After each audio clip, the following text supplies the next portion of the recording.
Hi friends, സാപ്പിടി മലയാളത്തിൻ്റെ ഏറ്റവും പുതിയൊരു വീഡിയോയിലേക്ക് എല്ലാവർക്കും സ്വാഗതം. ഇന്നത്തെ വീഡിയോ OTT അപ്ഡേറ്റുകളാണ്. അതായത് കഴിഞ്ഞ ആഴ്ച OTT റിലീസ് ചെയ്തിരിക്കുന്ന സിനിമകളും സീരീസുകളും ഏതൊക്കെ എന്നുള്ളതാണ്. സെപ്റ്റംബർ മാസം 23-ാം തീയതി മുതൽ ഇന്ന് വരെ, അതായത് 29-ാം തീയതി വരെ OTT റിലീസ് ചെയ്തിരിക്കുന്ന സിനിമകളും സീരീസുകളും ഏതൊക്കെ എന്നുള്ളതാണ്. 31ഓളം റിലീസുകളാണ് കഴിഞ്ഞ ആഴ്ച റിലീസ് ചെയ്തിട്ടുള്ളത്. ഏതൊക്കെ സിനിമകളും സീരീസുകളാണെന്ന് നോക്കാം. അതിൽ ഒന്നാമത്തെ സിനിമ ഒരു തെലുങ്ക് മൂവിയാണ്. മേഴ്സി കില്ലിംഗ് എന്നാണ് സിനിമയുടെ പേര് വരുന്നത്. ആഹാ തെലുങ്ക് വഴിയാണ് ഈ ഒരു സിനിമ തെലുങ്ക് ഭാഷയിൽ മാത്രമായിട്ട് റിലീസ് ചെയ്തിട്ടുള്ളത്. അടുത്തത് ഒരു ഇംഗ്ലീഷ് മൂവിയാണ്. കില്ലർ ഹീറ്റ് എന്നാണ് സിനിമയുടെ പേര് വരുന്നത്. ഇംഗ്ലീഷ്, തമിഴ്, തെലുങ്ക്, ഹിന്ദി ഭാഷകളായിട്ട് ആമസോൺ പ്രൈമിലാണ് ഈ ഒരു സിനിമ റിലീസ് ചെയ്തിട്ടുള്ളത്. അടുത്തൊരു ഹിന്ദി മൂവിയാണ്. ഓരോമേ കഹാ ദുംത എന്നാണ് സിനിമയുടെ പേര് വരുന്നത്. രണ്ട് ഓപ്ഷനിൽ മാറി ഇപ്പോൾ നോർമൽ സബ്സ്ക്രൈബേഴ്സിനും കാണാവുന്ന രീതിയിലേക്ക് ഈ അജയ് ദേവ്ഗനും തബുവും പ്രധാന വേഷം കൈകാര്യം ചെയ്ത സിനിമ ആമസോൺ പ്രൈമിൽ ഇപ്പോൾ മുതൽ അവൈലബിൾ ആണ്. അടുത്ത നെറ്റ്ഫ്ലിക്സ് വഴി റിലീസ് ചെയ്ത ജാൻവി കപൂറിൻ്റെ ഒരു ത്രില്ലർ മൂവിയാണ് ഉലജ് എന്ന് പറഞ്ഞ സിനിമ. അപ്പോൾ ഈ ഒരു സിനിമയും അവൈലബിൾ ആണ്. ഹിന്ദി ഭാഷയിൽ മാത്രമേ അവൈലബിൾ ആയിട്ടുള്ളൂ. അടുത്തത് കൊട്ടുക്കാലി എന്നൊരു തമിഴ് സിനിമയാണ്. അന്നാബൻ, അതുപോലെ തന്നെ സൂര്യ എന്നിവരൊക്കെ പ്രധാന വേഷം കൈകാര്യം ചെയ്ത സിനിമയാണ്. ആമസോൺ പ്രൈമിലും അതുപോലെ തന്നെ സിംപ്ലി സൗത്ത്, ഈ രണ്ട് OTT പ്ലാറ്റ്ഫോമിലാണ് ഈ സിനിമ റിലീസ് ചെയ്തിട്ടുള്ളത്. അടുത്തൊരു സയൻസ് ഫിക്ഷൻ ഡ്രാമ വിഭാഗത്തിൽപ്പെടുന്ന ഒരു തെലുങ്ക് മൂവിയുടെ മലയാളം കന്നഡ ഡബ്ഡ് വേർഷനാണ് അവൈലബിൾ ആയിട്ടുള്ളത്. ആരംഭം എന്നാണ് സിനിമയുടെ പേര് വരുന്നത്. ആമസോൺ പ്രൈമിലാണ് ഈ ഒരു സിനിമ റിലീസ് ചെയ്തിട്ടുള്ളത്. അപ്പോൾ ഈ സിനിമയുടെ റിവ്യൂ ഞാൻ ചെയ്തിട്ടുണ്ട്, കാണാതെ കണ്ട് സപ്പോർട്ട് ചെയ്യാം. അടുത്തൊരു സീരീസാണ്, ഒരു ഹിന്ദി സീരീസാണ്. ഹണിമൂൺ ഫോട്ടോഗ്രാഫർ എന്നാണ് സീരീസിൻ്റെ പേര് വരുന്നത്. ഒരു ത്രില്ലർ വിഭാഗത്തിൽപ്പെടുന്ന സീരീസാണ്. തമിഴ്, തെലുങ്ക്, ഹിന്ദി, കന്നഡ ഭാഷകളായിട്ട് ജിയോ സിനിമ വഴിയാണ് ഈ ഒരു സീരീസ് റിലീസ് ചെയ്തിട്ടുള്ളത്. അത് നമ്മുടെ ദളപതി വിജയുടെ the greatest of all time എന്ന തമിഴ് സിനിമയുടെ അപ്ഡേറ്റ് ആണ്. ഈ ഒരു സിനിമ ലോ ക്വാളിറ്റി പ്രിന്റ് ഇപ്പോൾ മുതൽ അവൈലബിൾ ആയിട്ടുണ്ട്. ഹിന്ദുസ്ഥാൻ തന്നെ OTT പ്ലാറ്റ്ഫോമിൽ ലീക്ക് ആകപ്പെട്ടതാണ്. നെറ്റ്ഫ്ലിക്സിൽ ഈ ഒരു സിനിമ എന്തായാലും അടുത്ത ആഴ്ചകളിൽ റിലീസ് ചെയ്യുന്നതായിരിക്കും. ഓക്കെ, അപ്പോൾ അടുത്തത് ഒരു ഹിന്ദി മൂവിയാണ്. 3-2 എന്നാണ് സിനിമയുടെ പേര്. ഒരു ഹൊറർ ഡ്രാമ വിഭാഗത്തിൽപ്പെടുന്ന, ഒരു കോമഡി ഹൊറർ വിഭാഗത്തിൽപ്പെടുന്ന സിനിമയാണ്.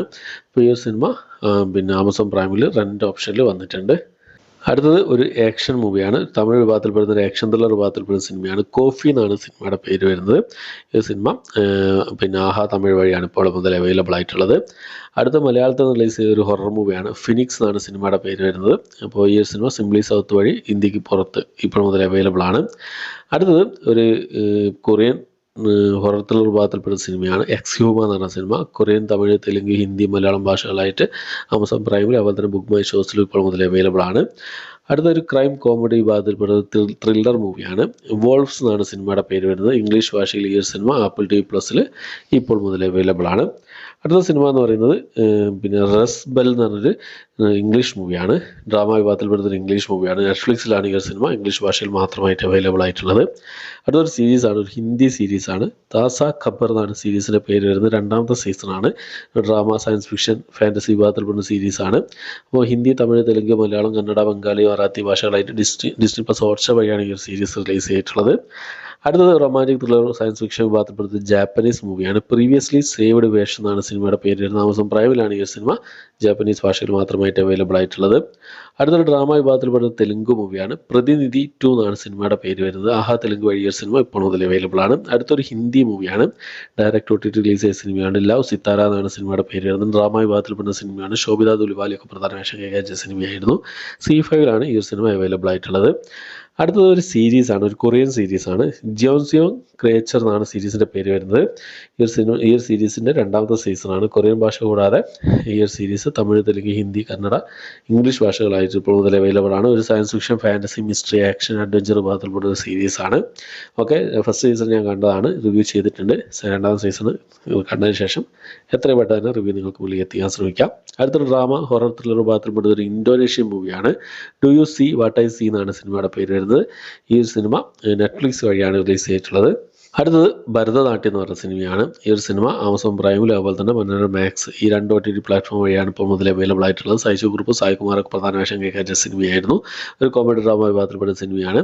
സിനിമ കണ്ട് റിവ്യൂ ഞാൻ ചെയ്തിട്ടുണ്ട്. ഓക്കെ, അടുത്തത് ഒരു ഹൊറർ ത്രില്ലർ വിഭാഗത്തിൽപ്പെടുന്ന ഒരു തമിഴ് മൂവിയാണ്. ഡമോണ്ടി കോളനി 2 എന്നാണ് സിനിമയുടെ പേര് വരുന്നത്. അരുൾനിധി, പ്രിയ, ഭവാനി ശങ്കറൊക്കെ പ്രധാന വേഷം കൈകാര്യം സിനിമയാണ്. C5 വഴി ഈ സിനിമ തമിഴ്, തെലുങ്ക് ഭാഷകളായിട്ട് ഇപ്പോൾ മുതൽ അവൈലബിൾ ആണ്. അടുത്തത് ഒരു തെലുങ്ക് മൂവിയുടെ മലയാളം കന്നഡ ഡബ്ഡ് വേർഷനാണ്. ഓം ഭീം ബുഷ് എന്നാണ് സിനിമയുടെ പേര് വരുന്നത്. തെലുങ്ക് മൂവി ഇതിനു മുമ്പേ തന്നെ തെലുങ്ക് വേർഷൻ ഇതിനു മുമ്പേ തന്നെ റിലീസ് ചെയ്തിരുന്നു. മലയാളം കന്നഡ ഭാഷകളായിട്ട് ആമസോൺ പ്രൈമിൽ ഇപ്പോൾ മുതൽ അവൈലബിൾ ആണ്. ഓക്കെ, അപ്പോൾ അടുത്തത് ഒരു തമിഴ് ആക്ഷൻ ത്രില്ലർ വിഭാഗത്തിൽപ്പെടുന്ന സിനിമയാണ്. സെരിപ്പോത ശനിവാരം എന്നാണ് സിനിമയുടെ പേര് വരുന്നത്. എസ് സൂര്യ പോലെ തന്നെ നാനിക്ക് പ്രധാന വേഷം കൈകാര്യം സിനിമയായിരുന്നു. നെറ്റ്ഫ്ലിക്സിൽ ഈ ഒരു സിനിമ തെലുങ്ക്, തമിഴ്, മലയാളം, കന്നഡ, ഹിന്ദി ഭാഷകളായിട്ട് ഇപ്പോൾ മുതൽ അവൈലബിൾ ആണ്. അടുത്തൊരു ഹിന്ദി ആക്ഷൻ ത്രില്ലർ വിഭാഗത്തിൽപ്പെടുന്ന സിനിമയാണ് കിൽ എന്ന് പറഞ്ഞ സിനിമ. നേരത്തെ ആമസോൺ പ്രൈമിൽ ഇന്ത്യക്ക് പുറത്ത് ഈ സിനിമ റിലീസ് ചെയ്തിരുന്നു. പക്ഷേ ഇപ്പോൾ ഇന്ത്യയിൽ ഡിസ്നി+ ഹോട്ട്സ്റ്റാർ വഴി മലയാളം, തമിഴ്, തെലുങ്ക്, ഹിന്ദി ഭാഷകളായിട്ട് ഇപ്പോൾ മുതൽ അവൈലബിൾ ആയിട്ടുണ്ട്. അടുത്തത് വാട്ട് യു വിഷ് ഫോർ എന്ന് പറഞ്ഞൊരു ത്രില്ലർ മൂവിയാണ്. ആമസോൺ പ്രൈമിൽ ഇംഗ്ലീഷ്, തമിഴ്, തെലുങ്ക്, ഹിന്ദി ഭാഷകളായിട്ട് ഇപ്പോൾ മുതൽ അവൈലബിൾ ആണ്. അടുത്ത ത്രില്ലർ അഡ്വഞ്ചർ ഡ്രാമ വിഭാഗത്തിൽപ്പെടുന്നൊരു റഷ്യൻ മൂവിയാണ്. എമർജൻസി ലാൻഡിംഗ് എന്നാണ് സിനിമയുടെ പേര് വരുന്നത്. റഷ്യൻ ഭാഷ കൂടാതെ ഹിന്ദി ഭാഷയിലും ആമസോൺ പ്രൈമിൽ ഇപ്പോൾ മുതൽ അവൈലബിൾ ആയിട്ടുണ്ട്. അടുത്തൊരു മലയാളം മൂവിയാണ്. തീ എന്നാണ് സിനിമയുടെ പേര് വരുന്നത്. ആപ്പിൾ TV+ വഴിയാണ് ഈ സിനിമ അവൈലബിൾ ആയിട്ടുള്ളത്. അടുത്തത് ഒരു കന്നഡ മൂവിയാണ്. ബ്ലിങ്ക് എന്നാണ് സിനിമയുടെ പേര് വരുന്നത്. ഈ സിനിമയുടെ തമിഴ് ഡബ്ഡ് വേർഷനാണ് ആഹാ തമിഴ് വഴി ഇപ്പോൾ മുതൽ അവൈലബിൾ ആയിട്ടുള്ളത്. ആമസോൺ പ്രൈമിൽ അവൈലബിൾ ആണ്. അടുത്ത മലയാളത്തിൽ റിലീസ് ചെയ്ത വാഴ എന്ന് പറഞ്ഞ സിനിമയാണ്. മൾട്ടി ഓഡിയോയിൽ ഈ ഒരു സിനിമ ഡിസ്നി+ ഹോട്ട്സ്റ്റാറിൽ ഇപ്പോൾ മുതൽ അവൈലബിൾ ആണ്.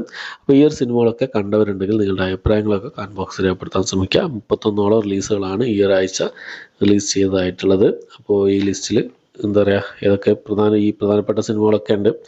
ഏതൊക്കെ സിനിമകൾ നിങ്ങൾ കണ്ടു എന്നുള്ള കാര്യങ്ങളൊക്കെ കമന്റ് ബോക്സിൽ രേഖപ്പെടുത്താൻ ശ്രമിക്കുക. നിങ്ങളുടെ അഭിപ്രായങ്ങളും കാര്യങ്ങളൊക്കെ കമന്റ് ബോക്സിൽ രേഖപ്പെടുത്താൻ ശ്രമിക്കുക. ഓക്കെ, അപ്പോൾ അത്രയാണ് ഇന്നത്തെ വീഡിയോ. ഇഷ്ടപ്പെട്ടെങ്കിൽ ലൈക്ക് ചെയ്യാൻ, ഷെയർ ചെയ്യാൻ, സബ്സ്ക്രൈബ് ചെയ്യാൻ മറക്കാതിരിക്കാം.